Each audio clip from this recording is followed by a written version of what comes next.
नमस्कार. आज मी तुम्हाला बटाट्याचं सँडविच कसं करायचं आहे ते दाखवत आहे. तर त्यासाठी आपल्याला काय करायचं आहे, सर्वप्रथम बटाट्याची चटणी करून घ्यायची आहे. बटाटे उकडून त्याची आपल्याला भाजी करायची, जसं आपण वडापावला करतो ना तसं प्रकारे. नंतर पुदिन्याची चटणी करून घ्यायची आहे.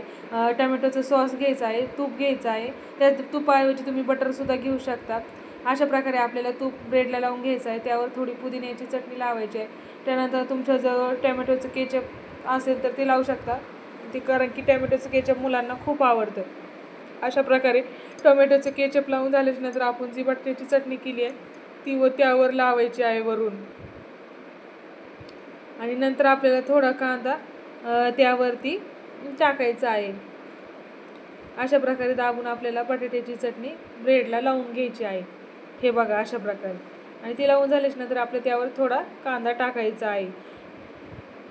आणि नंतर आपल्याला दुसरा एक ब्रेड घ्यायचा आहे, त्याला थोडं तूप लावून त्याला आपल्याला टोमॅटोचा केचप लावायचा आहे आणि तो ब्रेड वरून ठेवायचा आहे. टोमॅटोचं केचप आणि पुदिन्याची चटणी यामुळे ब्रेडला खूप छान टेस्ट येते आणि मुलंसुद्धा आवडीने खातात. फक्त आपल्याला पुदिन्याची चटणी थोडी तिखट करायची नाही आहे, त्यामध्ये थोडी कमी मिरची घालायची आहे. अशा प्रकारे मी दुसऱ्या ब्रेडलासुद्धा पुदिन्याची चटणी, टोमॅटोचं केचप आणि जे आपण सारण केलं आहे ते सुद्धा भरून घेत आहे. अशा प्रकारे तुम्ही सर्व ब्रेड तयार करून घ्यायचे आहेत. आणि तुमच्याकडे जर सँडविच मेकर नसेल तर तुम्ही तव्यावरसुद्धा हे भाजू शकता. आणि जर तुमच्याकडे सँडविच मेकर असेल तर त्यामध्ये सुद्धा तुम्ही 10 मिनटात हे बेक करू शकतात. आणि सकाळी मुलांना झटपट टिफिनला काय द्यायचं, त्यामुळे तुम्ही हे नक्की ट्राय करून बघा आणि मुलंसुद्धा आवडीने खातील.